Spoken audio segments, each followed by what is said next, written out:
Olá pessoal, tudo bem? Bem-vindos aí a mais um momento do nosso estudo da Palavra de Deus, continuando o nosso estudo no livro de Gênesis. Hoje nosso objetivo é passar pelo capítulo 28 e 29. Lembrando apenas da passagem anterior, nós vimos então a história de Esaú e de Jacó, onde Esaú nasce como filho primogênito, pela condição da cultura local, então aquele que seria o herdeiro, das promessas aí do seu pai, promessas que Deus fez para Abraão e para Isaac, isso pela questão cultural da época, mas esse não era o plano de Deus. Nós vimos também que Deus já tinha profetizado para Rebeca, a mãe dos dois, de que o mais velho serviria o mais moço, portanto o primogênito em questão às promessas, a herança era Jacó e não Esaú. E vimos como essa história vai se decorrendo, onde Esaú vende, então, desprezando o seu direito de primogenitura, ele vende ele para Jacó em troca aí de um prato de lentilhas, de sopa de lentilhas. E depois o engano de de Rebeca com Jacó, para que a bênção que Isaac ia dar para Esaú fosse para Jacó. E aí nisso nós percebemos então que Esaú se enfurece, diz que depois que o pai falecesse ele mataria Jacó. Rebeca ouve tudo isso, então propõe para que Jacó fugisse ali da região onde eles estavam e fosse para a região dos parentes de Rebeca, do seu pai e do seu irmão Labão, seu pai Betuel e seu irmão Labão. Então nisso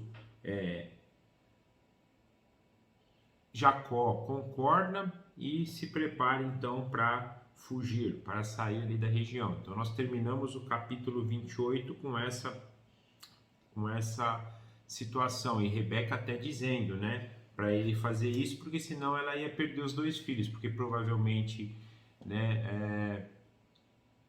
Esaú mataria Jacó e por isso também teria que ser morto. Um dado interessante para a gente vai perceber que depois de muito tempo, isso mais para frente, Isaac ainda estava vivo, ele não morreu tão rápido. Então aqui, às vezes até dando essa impressão que mesmo essa decisão talvez não tenha sido uma decisão assertiva deles, uma decisão que veio por consulta a Deus, mas é a decisão que eles tomam, E aí nós vamos ver o que acontece a partir de hoje na vida de Jacó.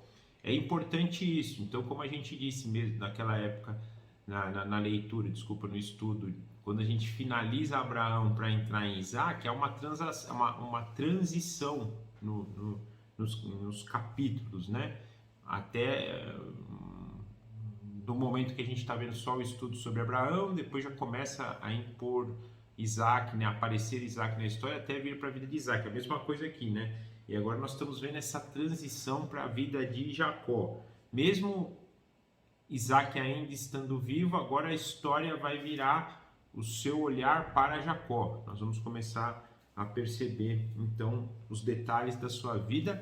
E aqui é muito importante porque nós vamos começar a entender a composição do povo de Israel.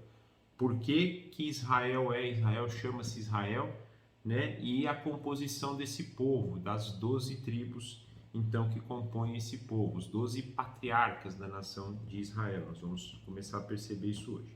Mas vamos lá, então, antes orar, pedir orientação de Deus para que possamos ser engrandecidos nesse momento, aprender da Tua Palavra, trazê-la ao nosso coração e, principalmente, que isso gere transformação, nos mostre o quanto Deus vai conduzindo a história.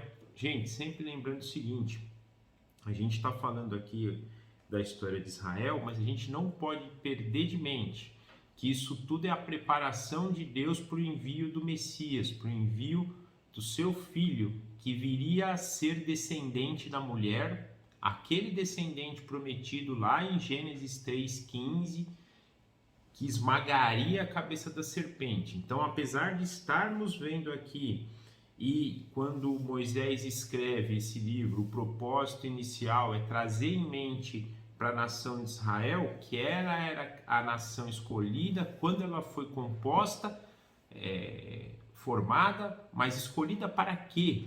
Né?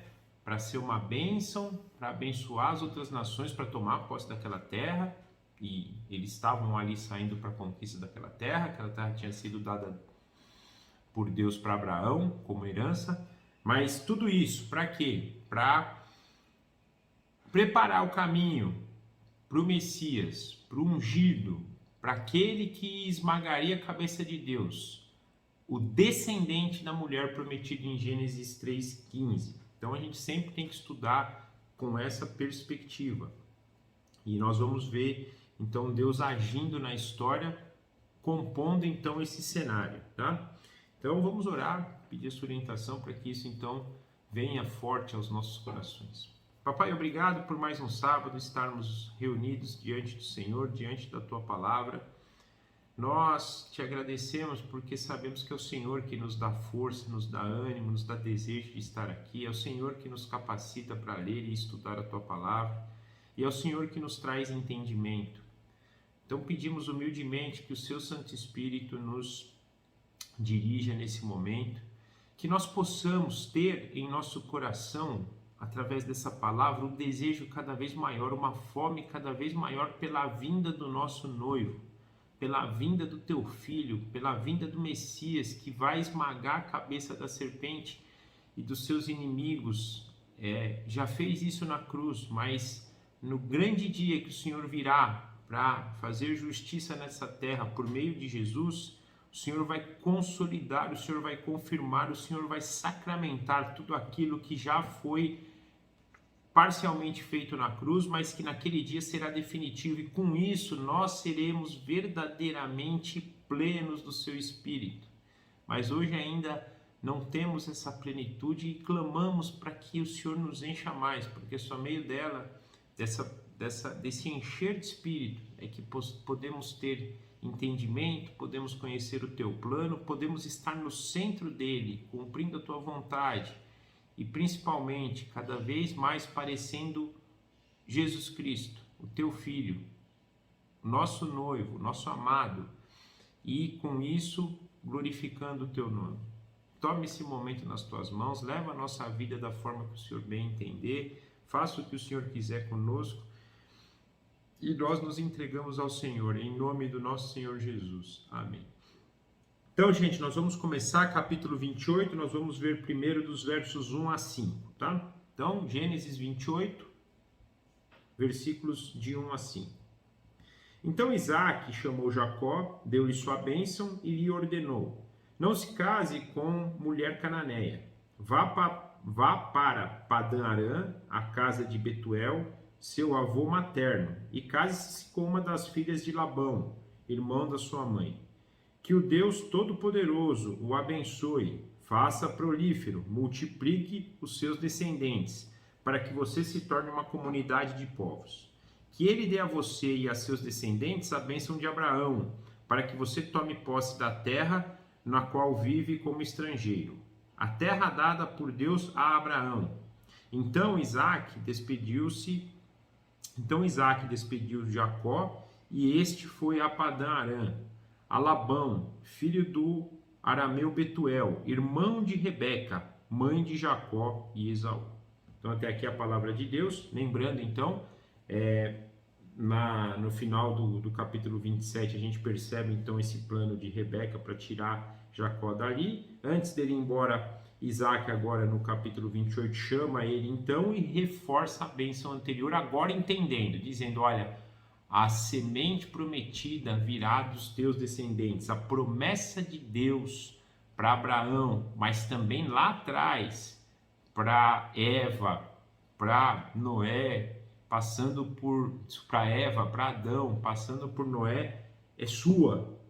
Por meio da tua descendência, todas as nações da terra serão abençoadas. E aí ele repete, né, o que a gente vem dizendo das bênçãos de Abraão, um povo numeroso, promessa que ele fez para Abraão e para Isaac. Isaac agora transfere para Jacó, de um povo numeroso de uma terra e de ser bênção, de receber a bênção e compartilhar essa bênção para as outras nações. Então, aqui Isaac reconhece, entende que esse é o plano de Deus e agora ratifica esse plano de Deus, diferente do que ele tenta fazer anteriormente, que a gente estudou na semana passada, onde ele iria dar a bênção para Esaú, mas agora não, ele entende que a bênção é de Jacó, e aqui tem a confirmação, então, que é por meio dos descendentes de Jacó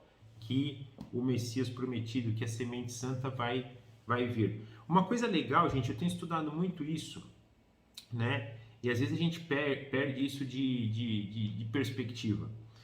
Quando o homem cai no Jardim do Éden, então, e Deus entra ali na história e faz aquelas profecias para a serpente, para a mulher e para o homem, ele garante então em Gênesis 3,15 aquela condição de que o descendente da mulher iria esmagar a cabeça da serpente.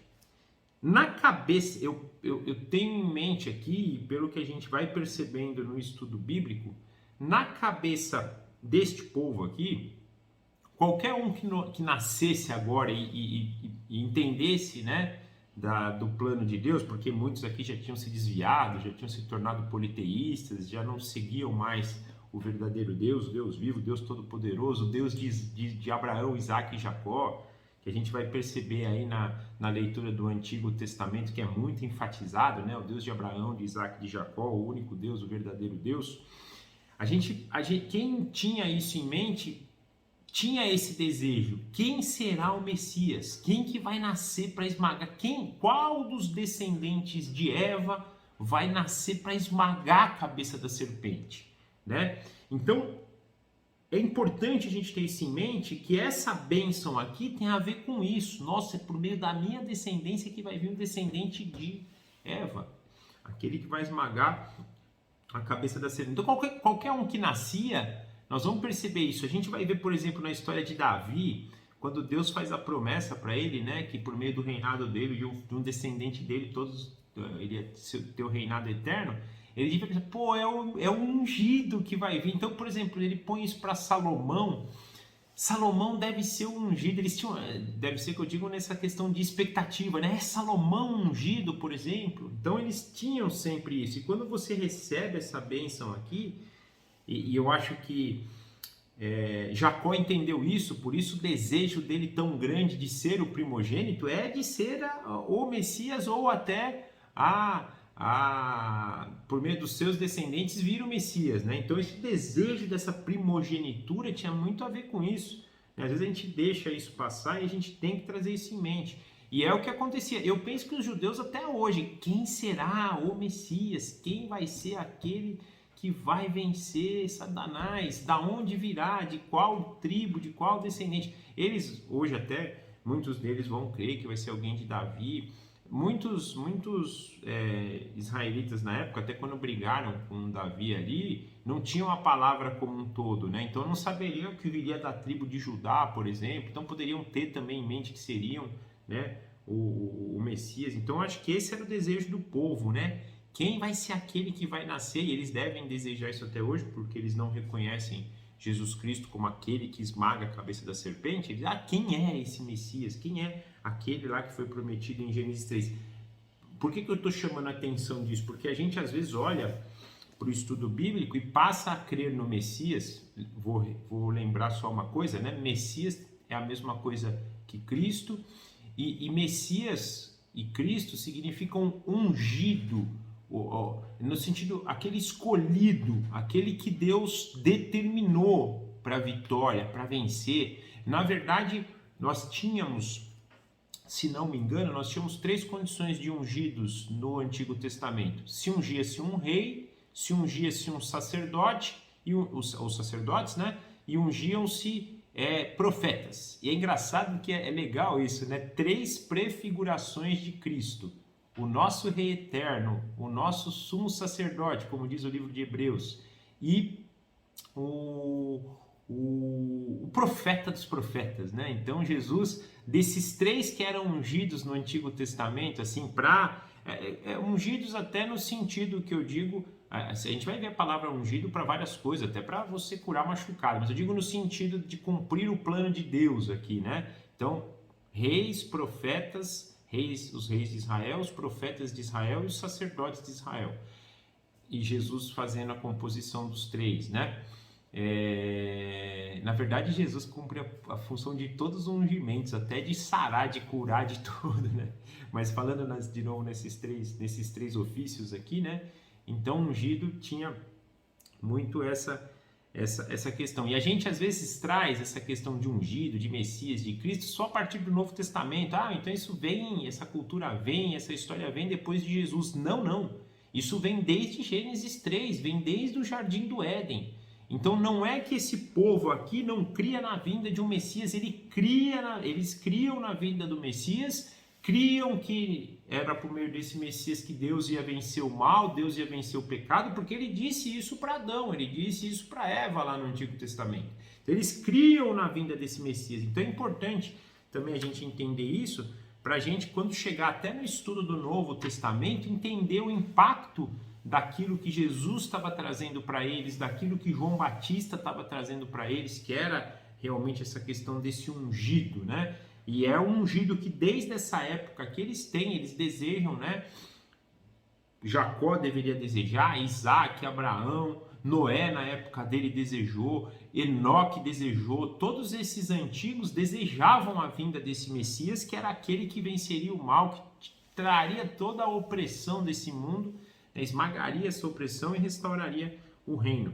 Então, eu fiz todo esse parênteses aqui para a gente trazer isso em mente. Quando a gente estiver estudando, principalmente essa questão de promessa, né? Essa promessa de Deus, de povo, de bênção e de nação e de terra, né? E a gente até vai ver que isso é algo muito superior, porque quando a gente estuda lá no Novo Testamento o livro de Hebreus, em relação a como Abraão aguardava isso, nós vamos ver que tem tudo a ver com algo futuro, não tem a ver com algo presente. Oi, desculpa, cortou um pouquinho aqui, mas só para a gente voltar. Então, quando Deus fala de Abraão, de Isaac, de Jacó, para essa questão de terra, de bênção, né, de eles abençoarem uma nação, eles tinham algo com essa condição de futuro, com essa condição de ser algo que era proposto por Deus, promovido por Deus, né?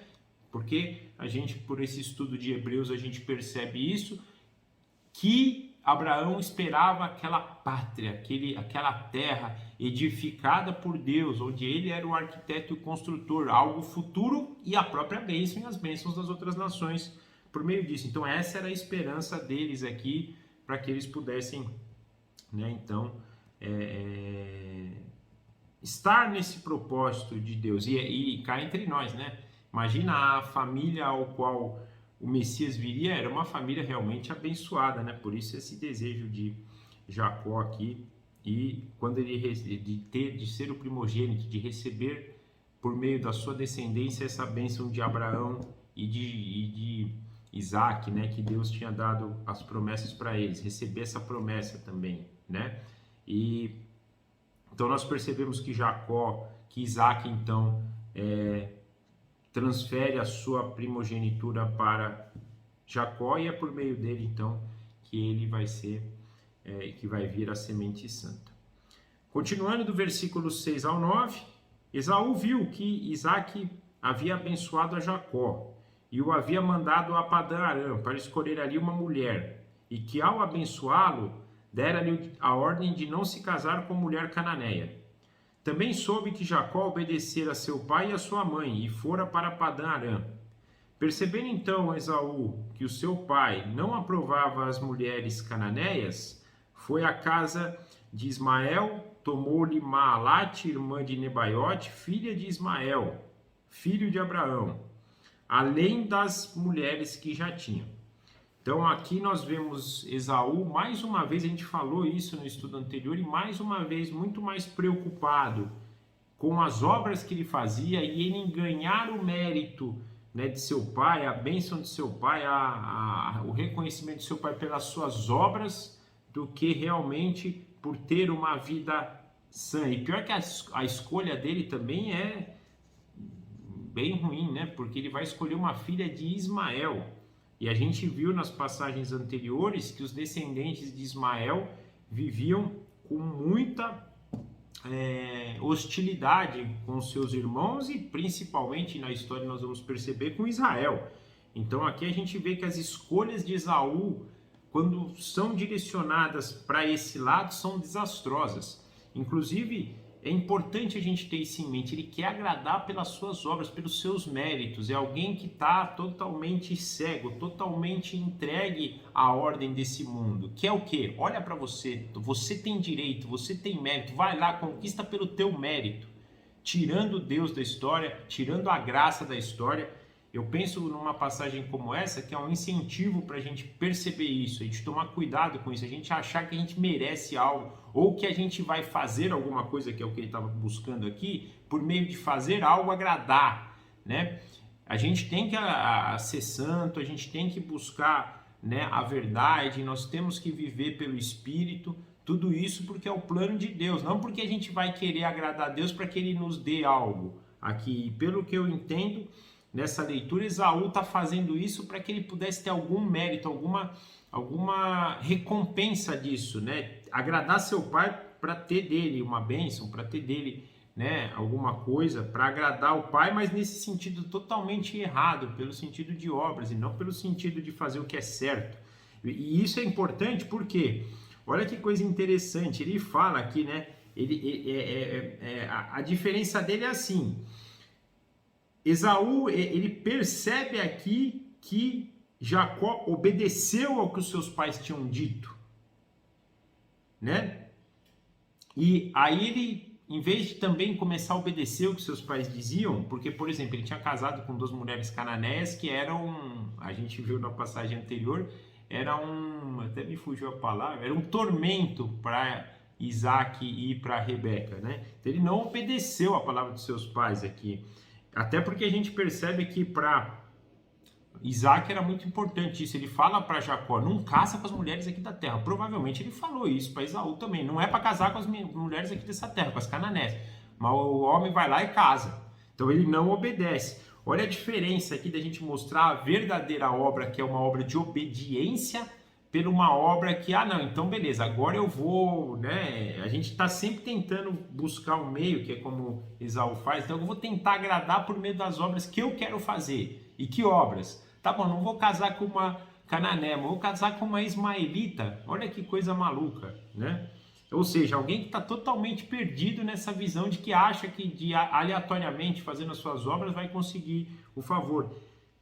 Em contraponto a essa questão da obediência, que é o que Jacó nesse ponto aqui faz, obedece ao que seus pais fazem e vai embora. E é interessante, gente, nós vamos ver aqui no decorrer da história, quando ele está obedecendo não é algo simples. Você imagina um cara sozinho, viajar mais de 1000 quilômetros para uma região que ele não ia conhecer ninguém, que ele ia chegar lá. Não é assim uma obediência fácil. Nós vamos até ver aqui que ele pede depois uma bênção para Deus, para que proteja ele, para que dê roupa, para que dê comida, né, para que seja bem sucedido nessa viagem. Imagina o temor dele dessa viagem, né? Uma viagem sem estrutura nenhuma, correndo o risco de assaltantes, de animais, de novo, sozinho, tá viajando sozinho, né? Ia precisar de comida, o ambiente ali da região extremamente hostil, né? Então a gente precisa ter esse entendimento para ver o nível de obediência dele, mas é uma obediência de fé, é uma obediência de alguém que recebeu a bênção do pai para ir, foi, acreditou e fez, né? Quase que um ide e fazer o que eu peço para você fazer, ou me obedecer, né? Então olha o contraste das posturas dos dois, né? De Esaú e de Jacó.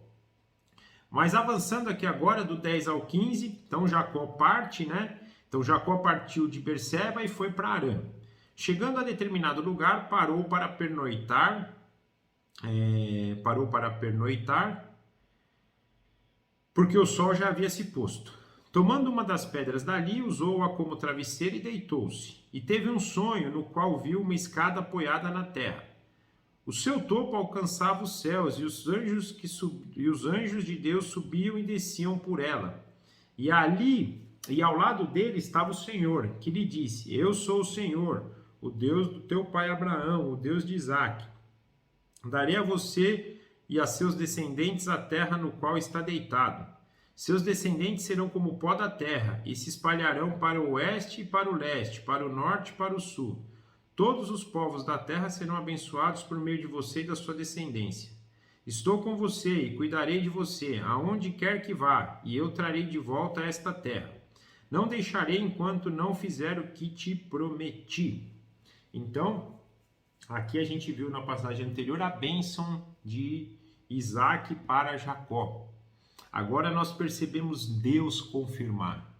Então, era o plano de Deus. Isaac tinha entendido, agora o próprio Deus aparece para Jacó da mesma forma que apareceu para Abraão, da mesma forma que apareceu para Isaac e confirma, é por meio de ti, da tua descendência, que eu manterei o caminho da semente santa. Quando eu estou falando semente santa, é do Messias, né? Aquele que viria para esmagar a cabeça da serpente. Então tenham sempre isso em mente. Sempre que eu falar assim, o caminho da semente santa é o caminho do descendente que virá esmagar a cabeça da serpente e vai vencer o pecado e vai trazer a restauração que foi perdida lá no Jardim do Éden de volta. Esse é o intuito, né? Então, e aqui tem algo muito bacana, né? Porque ele percebe aqui uma escada dos anjos de Deus subindo e descendo, né? Para a terra e o de Deus e o Senhor do lado dele, né? Uma coisa interessante aqui é que eles tinham, e a gente vai ver isso durante até a história de Israel, o quanto eles temiam esse encontro de Deus, né? Isaías, por exemplo, quando está diante de Deus, mesmo numa visão, ele fala: ai, que será de mim, homens de lábios impuros, eu vou ser morto. Eles tinham esse temor de estar diante de Deus, né? E a gente vai ver isso até no Novo Testamento. Por exemplo, João, quando chega lá no céu, ele cai de joelhos, os profetas caíam de joelho diante da glória de Deus, né? Mesmo em visões, não sendo coisas ali que eles podiam considerar reais. O próprio Moisés, quando pede para ver a glória de Deus, Deus fala: cara, se eu te mostrar minha glória, você não aguenta, né? Então eles tinham esse temor. Imagina ele aqui, né, sozinho no campo, num lugar lá escuro, né, devia estar num lugar terrível, vendo esses anjos descendo, de repente vê Deus do lado dele, né? E a gente vai ver até depois que ele vai falar que temeu isso, né, ficou, né, com temor. Mas imagina a situação em si. Mas Deus graciosamente aparece para ele, ele não morre, ele não tem nada, ele vê Deus, ele vê os anjos subindo e descendo, ele vê literalmente a porta do céu, né, onde os anjos subiam e desciam, né? Tendo essa conexão entre céu e terra, né? Que lindo isso, né? Imagina você ter essa visão da conexão do céu e da terra, onde os anjos subiam e os anjos desciam, né? Mas ele vê isso e Deus então reforça tudo para ele. Eu sou o Senhor, o seu Deus, Deus de Abraão e Deus de Isaac, e reforça todas as bênçãos que ele tinha dado para Abraão e as bênçãos que tinham dado para Isaac, reforçando então que ele seria o descendente, né? Agora avançando aqui do 16 ao 22, quando Jacó acordou do sono, disse: sem dúvida o Senhor está nesse lugar, mas eu não sabia. Teve medo e disse: temível é este lugar. Não é outro, senão a casa de Deus. Esta é a porta dos céus. Na manhã seguinte, Jacó pegou a pedra que tinha usado como travesseiro, colocou-a em pé como coluna e derramou óleo sobre o seu topo, e deu o nome de Betel, aquele lugar, embora a cidade anteriormente se chamasse Luz. Então Jacó fez um voto dizendo: se Deus estiver comigo, cuidar de mim nesta viagem que estou fazendo, prover-me de comida e roupa, e levar-me de volta em segurança à casa de meu pai, então o Senhor será o meu Deus.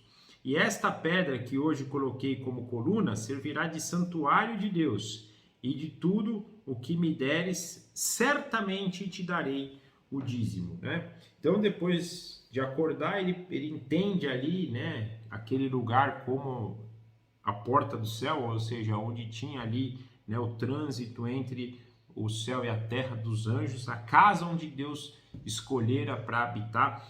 Aqui, então, ele entende aquele sonho como algo real. Ele viu além daquilo que a sua visão normalmente via por meio do sonho, mas reconhece aquele do sonho, né? Mas reconhece aquele lugar como a casa de Deus. E aí ele tem, é temível esse lugar, temível por isso, né? Porque somos homens, e ele também, né? Impuros diante de um Deus puro. Esse é o temor de Deus, né? A gente entender o quanto ele é santo. E quando a gente tem essa condição de ser santo, quando a gente tem essa condição de perceber o quanto Deus é santo, a gente vai temer ele, porque a gente vai perceber que a gente não é santo, como ele é santo. E um Deus que é santo é justo, ele precisa fazer justiça. Só que aí vem o entendimento que a gente tem que ter por trás disso, que é a mesma coisa que ele faz com Isaías, né? Isaías chega diante dele e fala, eu tô morto, porque eu vi Deus e não tem como você ver Deus face a face. Aí Deus pega lá uma brasa quente, lá, põe na boca dele e fala, eu te justifiquei. Então fica tranquilo. Se fosse por você mesmo, tava frito, você morreria, mas eu te justifico. É a mesma coisa que nós com Cristo hoje, né? Deus fala, eu sei, eu sou santo, você está muito longe, você é um homem de lábios impuros, mas eu entreguei meu filho para te justificar e diante disso você pode entrar na minha presença hoje. Por isso que a gente fala muito disso, né? Que a gente entra na presença de Deus por meio de Jesus Cristo, por intermédio de Cristo. É por causa disso, que se fosse pela nossa justiça, a gente estaria morto diante de um Deus santo, santo, santo, santo, santo, santo, santo, santo, santo, santo. E nós, homens, pecadores, pecadores, pecadores, pecadores, pecadores, pecadores. Aí a gente começa a ter esse... Aí que o amor que a gente tem que ter por Cristo começa a brotar no nosso coração, né? Para a gente entender a importância de Cristo para nós. Se não fosse Cristo, a gente não teria, seria temível. Os lugares, a casa de Deus é temível para um homem pecador. Mas para aquele que tem a justificação em Cristo é o lar, é o lugar que ele quer ficar. É o melhor lugar do mundo. Quando a gente começa a entender isso, a gente passa a entender que é o melhor lugar do mundo a gente estar. É temível pela sua santidade, pela sua justiça, pela sua verdade. Mas é apaixonante, é maravilhoso, é desejoso para aquele que tem a justificação. E passa a entender isso e passa a buscar por isso, por esse amor, por perceber o quanto é bom, pelo quanto é reto, o quanto é justo. Mas Jacó aqui, voltando à história, ele então... tem medo, mas ele entende ali como um local que é a casa de Deus, ele constrói uma coluna, ele unge aquele lugar, ó, ungido de novo, né? Ele está ungindo um altar ali, ele está separando, escolhendo um altar ali, inclusive ele unge a própria pedra que ele usou, né, como travesseiro, e faz um altar ali, ele adora a Deus ali, ele já também, e aqui Moisés tem esse desejo, né, de começar a mostrar um pouquinho para o povo de Israel, que ele está contando essa história aqui, a cultura do culto, né, de cultuação de Deus. Ele traz aqui o dízimo, né, como uma aplicação para o culto, ele traz esse lugar, um lugar de adoração, né? Um detalhe importante é que esse lugar não é Jerusalém, tá, gente? É perto de Jerusalém, ali perto da região, um pouquinho mais para cima de Jerusalém. Não é Jerusalém, não é o Monte Moriá, onde no final vai ser construído o templo, né? Que Davi promete para Salomão, Deus fala com Davi, mas quem constrói é Salomão, né? O templo de Salomão. Então a gente percebe aqui, né, um princípio do culto, né?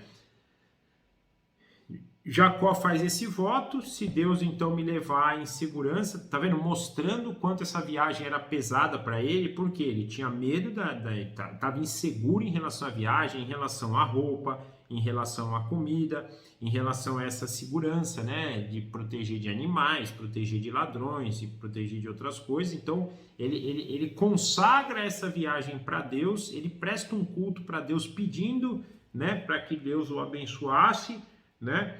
E aí é uma coisa interessante, né? Esta pedra eu te coloquei servirá de santuário e tudo que me deres certamente darei o dízimo. Mostrando que o dízimo aqui, ele está dando não por aquilo que Deus vai dar para ele, mas aquilo que Deus já teria dado, né? Foi, quer dizer, se eu voltar em segurança, eu te darei o dízimo. Eu confesso para vocês, do fundo do coração, quando eu li essa passagem, me gera estranheza. Não é o que os comentaristas dizem, digo eu no meu coração, porque assim, parece aqui algo ainda uma barganha, digamos assim. Ó, se você me trouxer de volta, eu vou fazer isso. E a gente, às vezes, eu digo isso porque eu tenho, né, a minha leitura, na minha leitura, o entendimento da soberania plena de Deus. É Deus que está nos escolhendo, é Deus que está nos guiando, é Deus que está fazendo as coisas por meio de nós, né? Mesmo reconhecendo que nós temos a nossa responsabilidade, já falei isso nas passagens anteriores, nós temos também a nossa responsabilidade disso, mas é Deus que está dirigindo, então estaria dirigindo ele, então ele vai em segurança, ele volta. Mais ou menos lembra quando a gente viu o servo de Abraão indo lá buscar uma mulher para Isaac? O anjo ia na frente, então, cara, é certeza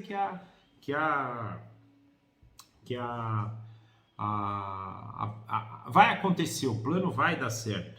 Mas lembrando que Deus tinha aparecido para ele aqui anteriormente. Então, às vezes para mim isso parece um contraste, né? Um pouco de falta de fé. Deus apareceu para ele, Deus falou, cara, você vai ter essa terra, olha para o norte, olha para o sul, olha para o leste, é tudo seu, vai ser sua essa terra, eu estou te garantindo como herança. E ele aqui depois, ele fala, se o Senhor me trouxer de volta, parece que ele não entendeu o que Deus falou para ele na noite. Fala, cara, você não entendeu, a terra é tua. Olha para o norte, olha para o sul, olha para o leste, olha, você vai ter uma descendência numerosa. Então Deus aparece, mas mesmo assim ele ainda, né? Olha, se o Senhor me trouxer, se o Senhor me levar, se o Senhor fazer. Agora, por um outro lado, mostra também algo interessante, indiferente da gente entender ou não, de entregar isso para Deus. Mostra que ele então não tinha tido uma fé naquilo que Deus tinha falado para cima, mostra que ele ainda estava com o coração, né, inseguro, e ele leva para quem deve, né? Então, uma coisa legal nossa, que a gente tem que reparar também no Antigo Testamento, e no Novo também, em Salmos vai nos dar muito isso, que mesmo às vezes os nossos pedidos sendo estranhos, mesmo a gente não sabendo orar como convém, nós devemos orar, nós devemos ir para Deus, nós devemos entregar isso para Ele. Não é para os outros, não é ficar reclamando, puxa, vou viajar 1000 quilômetros, nossa, mas vai ter ladrão lá, vão me roubar, quem vai me proteger? Quem vai me levar? Quem vai me fazer? Quem vai me dar roupa? Quem vai me dar comida? Não, ele vai para quem realmente é de direito, para quem ele deveria ir, que é o próprio Deus. Então tem esse lado também que eu acho que é importantíssimo a gente ter em mente, tá? Vamos avançar aqui para não perder o foco. Primeiro nós vamos ler então o capítulo 29, dos versículos 1 a 14. Então Jacó seguiu viagem e chegou à Mesopotâmia. Certo dia, olhando ao redor, viu um poço no campo e 3 rebanhos de ovelhas deitados por perto, pois os rebanhos bebiam daquele poço que era tapado por uma grande pedra. Por isso, quando todos os rebanhos se reuniam ali, os pastores rolavam a pedra da boca do poço e davam água às ovelhas. Depois recolocavam a pedra em seu lugar sobre o poço. Jacó perguntou aos pastores, meus amigos, de onde vocês são? Somos de Harã, responderam. Vocês conhecem Labão, neto de Naor? Perguntou-lhes Jacó. Eles responderam, sim, nós o conhecemos. Então Jacó perguntou, ele está bem? Sim, vai bem, disseram eles. E ali vem a sua filha Raquel com as ovelhas. Então eles disseram, sim, ele vai bem. E ainda disseram, ali vem Raquel, sua filha com as ovelhas. Disse ele, olhem o sol... Desculpa, disse ele Jacó, né? Olhem, o sol ainda vai alto e não é hora de recolher os rebanhos. Deem de beber as ovelhas e levem-nas para a volta do poço, ao pasto. Lembra, só um detalhe importante aqui, nós estamos no versículo 7, mas só um detalhe importante, a gente tem que lembrar que Jacó também cuidava das ovelhas, e nós vamos ver que ele tem a habilidade, ele era abençoado por Deus nisso, né? Ele vai continuar cuidando. E aqui ele está dando orientações de um pastor. Não, já não está na hora aqui, ó, já tá na hora dela de recolher o rebanho. Ele está dando orientações aqui como um pastor, né? E aí continuando então do versículo 8, mas eles responderam: não podemos, enquanto os rebanhos não se agruparem e a pedra não for removida da boca do poço. Só então daremos a beber as ovelhas. Ele ainda estava conversando quando chegou Raquel com as ovelhas de seu pai, pois ela era pastora. Quando Jacó viu Raquel, filha de Labão, irmão de sua mãe, e as ovelhas de Labão, aproximou-se, removeu a pedra do poço e deu de beber às ovelhas de Labão, seu tio. Depois Jacó beijou Raquel e começou a chorar bem alto. Então colocou Raquel Então contou a Raquel que era sua parente, do pai dela e filho de Rebeca. E ela lhe foi correndo contar tudo a seu pai. Logo que Labão ouviu a notícia acerca de Jacó, seu sobrinho, correu a seu encontro, abraçou e beijou-o. Depois levou-o para casa e Jacó contou-lhe tudo o que lhe havia acontecido. Então Labão lhe disse: você é sangue do meu sangue. Então, ele, depois desse encontro com Deus, ele construir um altar, de fazer o culto ali para Deus, de fazer, né, de entregar para Deus as suas preocupações, ele segue viagem. Percebemos que a viagem dele tem êxito, porque ele chega, né, no seu destino, chega até a Mesopotâmia. É o êxito completo, porque ele vai encontrar até a filha de Labão, que era quem ele estava procurando. Foi quase, só faltou ele fazer a mesma coisa que o servo de Abraão fez, né? Olha, se vier alguém beber, dá água de beber, dá para o meu camelo, mas ele não fez isso. Na verdade, o dele foi um pouquinho diferente. Mas ele chega então aonde ele deveria chegar, que é na região lá aonde a família de Rebeca estava, seu pai Betuel e seu irmão Labão, né? Então ele olha, ele tem esse encontro aqui com os pastores, ele vê uma fonte lá, né? um poço, né? E ele até pergunta: por que vocês não estão dando de beber ainda, né? Eles respondem: nós não podemos, tem que deixar todo mundo se ajuntar. Aqui tem um dado interessante, né? Porque ele fala, os pastores falam, tem que deixar todas as ovelhas se ajuntarem para que a gente possa então tirar a pedra do poço e remover. Mas logo vem Raquel, ele vai ao encontro dela, ele já tumultua tudo, né? Ele já chama as ovelhas dela, já tira a pedra e dá de beber, né, para ela, para as ovelhas, né, do seu tio Labão.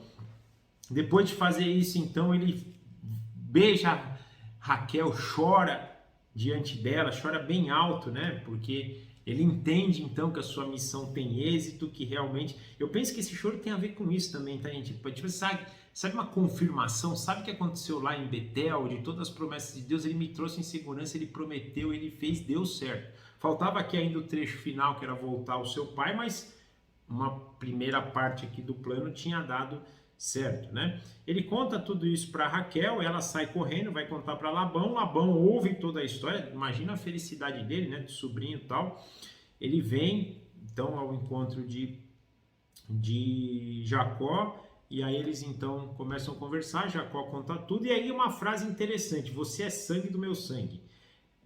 Logicamente que ele está falando aqui, né, que é por ser filho de Rebeca, mas aqui eu tenho uma implicação interessante. Até aqui na história, nós vamos ver até quando Jacó ainda vai voltar para encontrar o seu pai ou voltar para sua terra, ele é tido como alguém enganador, né, aquele que enganava, né? O nome Jacó tem a ver com isso. E nós vamos perceber que Labão também é um enganador. Então, esse você é sangue do meu sangue, você é um dos meus, olha, você é... Porque ele fala isso depois de que Jacó tinha te contado tudo. Provavelmente, devia ter contado tudo mesmo. Por que ele estava ali, por que ele fugiu, o que aconteceu, né? Então, esse você é sangue do meu sangue tem muito a ver nessa direção, né? Dele falar: rapaz, você tem as minhas qualidades ou os meus defeitos, né? Ser enganador é um defeito, né? Mas é interessante essa frase: você é sangue do meu sangue. Quando eu li ela, eu estou dizendo isso para vocês, provavelmente nenhum comentarista vai dizer isso, ou pelo menos eu não enxerguei nenhum comentarista dizer isso. Mas quando eu li você é sangue do meu sangue, a primeira coisa que me veio na cabeça, já conhecendo a história também, né, de Labão, você é enganador igual eu, não sei porquê, né? Vai ver que a gente a maldade no meu coração, né? Mas ele era descendente de Labão. Aí avançando agora, nós vamos ver a segunda parte do capítulo 14, e aqui a gente vai até o 30, né? Já fazia um mês que Jacó estava na casa de Labão, quando este lhe perguntou: só por você ser meu parente, você vai trabalhar de graça? Diga-me, qual deve ser o seu salário? Ora, Labão tinha 2 filhas, o nome delas era Lia e a mais nova Raquel. Lia tinha olhos meigos, mas Raquel era bonita e atraente. Como Jacó gostava muito de Raquel, disse: trabalharei 7 anos em troca de Raquel, sua filha mais nova. Labão respondeu: será melhor dá-la a você do que a algum homem da terra. Fique aqui comigo Fica aqui comigo. Então Jacó trabalhou por 7 anos por Raquel, mas lhe pareceram poucos dias, de tanto que a amava. Então disse Jacó a Labão: entregue-me a minha mulher, cumpri o prazo previsto e quero deitar-me com ela. Então Labão reuniu todo o povo daquele lugar e deu uma festa. Mas quando a noite chegou, deu a sua filha Lia a Jacó. Jacó deitou-se com ela. Labão também entregou sua serva Zilpa e sua filha, entregou a sua serva Zilpa à sua filha, para que ficasse a serviço dela. Quando chegou a manhã, lá estava Lia. Então Jacó disse a Labão: que foi que você me fez? Eu não trabalhei por Raquel? Por que você me enganou? Labão respondeu: aqui não é costume entregar o casamento à filha mais nova antes da mais velha. Deixe passar esta semana de núpcias e daremos a você também a mais nova, em troca de mais 7 anos de trabalho. Jacó concordou. Passou aquela semana de núpcias com Lia e Labão lhe deu sua filha Raquel por mulher. Labão deu a Raquel a sua serva Bilhá, ou Bila, para que ficasse a serviço dela. Jacó deitou-se com Raquel, que era sua preferida, e trabalhou para Labão mais 7 anos. Então aqui nós percebemos, os casamentos de Jacó. Ele chega lá na terra, passa um mês, tem esse diálogo entre eles. Você vai trabalhar comigo aqui de graça? Não. Qual que é o seu preço? O que você quer ganhar de salário? Eu gosto da tua filha Raquel, então eu vou trabalhar 7 anos, você me dá ela em casamento. Eles concordam, Inclusive Labão aqui fala, melhor dar ela para você do que dar para alguém aqui dessa terra, já pelo menos reconhecendo certo ponto. Só que ele engana Jacó, porque ele podia falar, só que antes você vai casar com Lia, porque aqui nós temos esse costume, Mas a gente sabe que o desejo dele era enganar, porque senão talvez até Jacó não aceitasse. Mas ele engana Jacó trabalha por 7 anos, e aí no grande dia, em vez de ele dar Raquel, ele dá Lia, Um negócio interessante aqui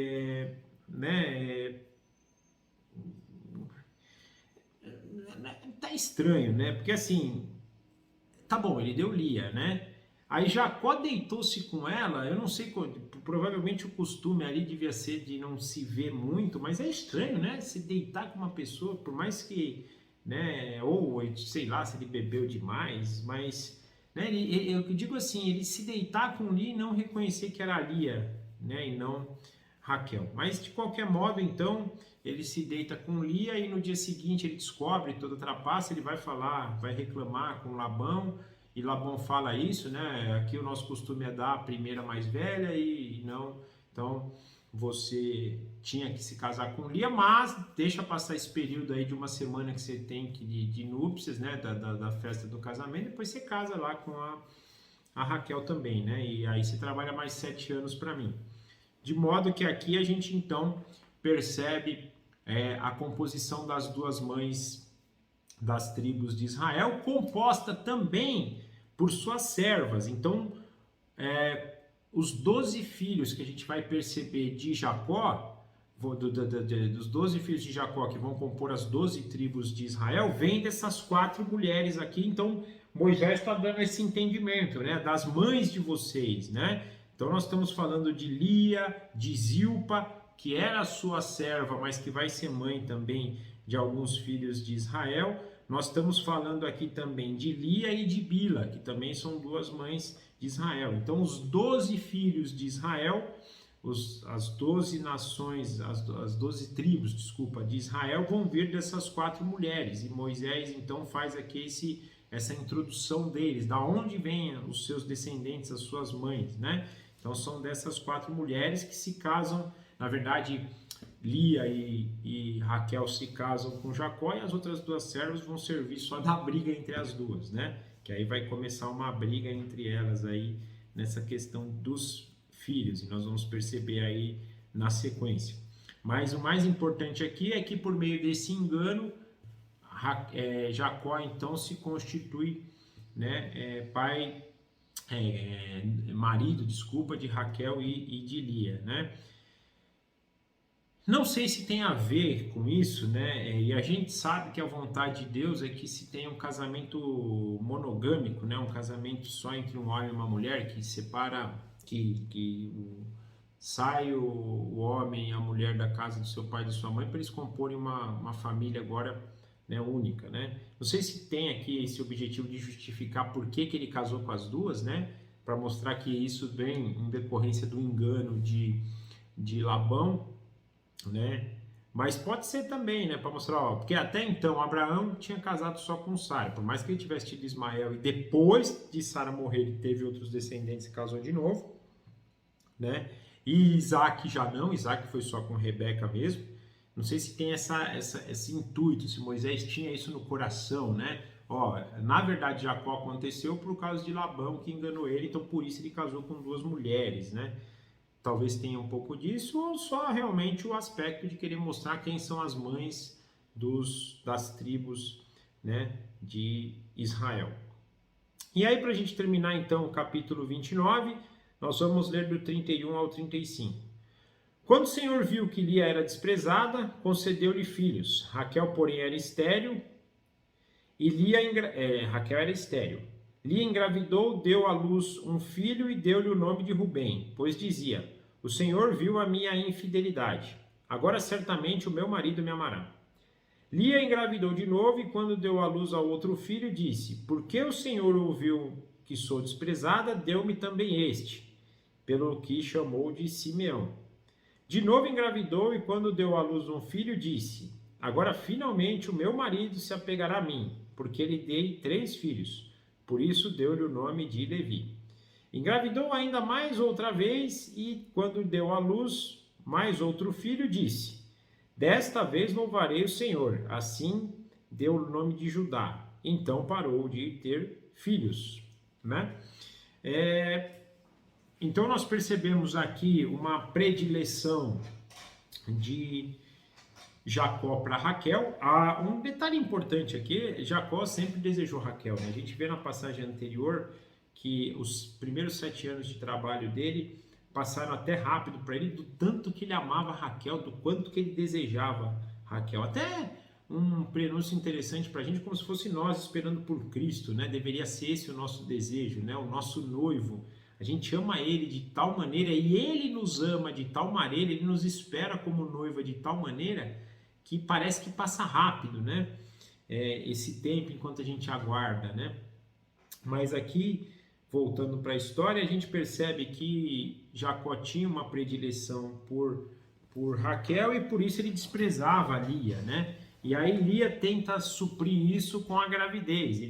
Ela tem um primeiro filho e é engraçado que os nomes dos filhos vão vindo, né, com essa direção. Então o primeiro nome se chama Rubem, né? Porque ele diz: o Senhor viu a minha infidelidade, agora certamente o meu marido me amará. Ela entendia que Jacó ia amar ela por ela dar um filho para Jacó. A gente vai perceber que isso não acontece, né? E ela continua, né, na amargura dela, sem entender o propósito, né? Tem um segundo filho e olha só, porque deu o segundo filho, né, Simeão, tem o significado, porque o Senhor ouviu que sou desprezada, Deus me deu este também, quase como um consolo por isso, né?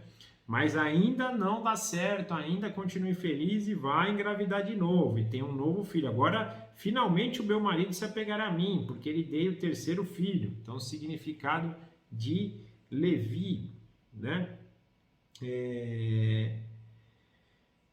Tendo então, né, vendo a amargura dessa situação, né?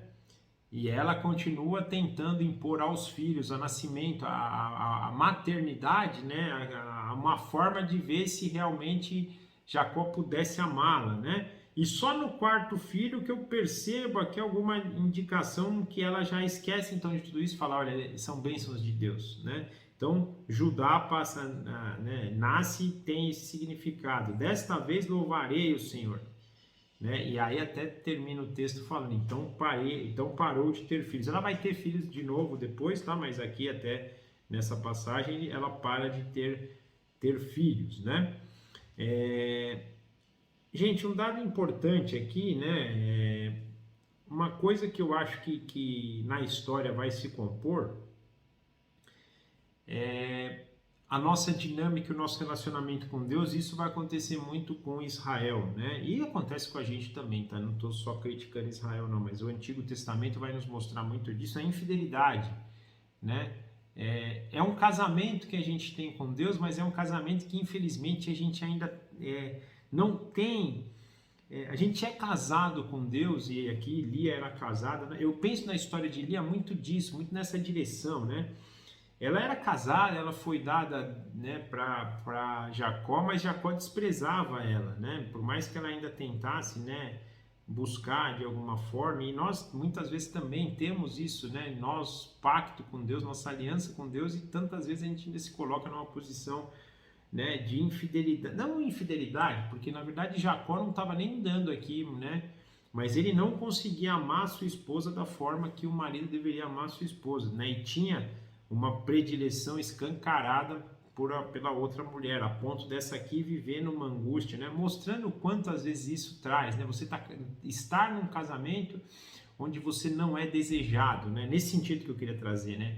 Às vezes a gente está num relacionamento com Deus, mas a gente deseja muito mais as coisas daqui do que esse relacionamento com o próprio Deus, nos mostrando o quanto isso é pesaroso para uma pessoa, né? Não é dessa forma que Deus age, mas só eu quero trazer aqui na nossa mente esse pesar, né? Que a gente pode estar trazendo, né, para Deus, para nos mostrar o quanto a gente deve amar, o quanto a gente deve buscar, ter uma atitude mais parecida com o que Jacó teve com Raquel, de modo que ele amava tanto ela que parece que 7 anos passaram, né, num piscar de olhos ali, né? Mas no relacionamento com Lia, aqui a gente vê o quanto isso para Lia foi pesaroso, né? Se a gente está falando aqui de 4 filhos, nós estamos falando aqui de um período bem longo, né?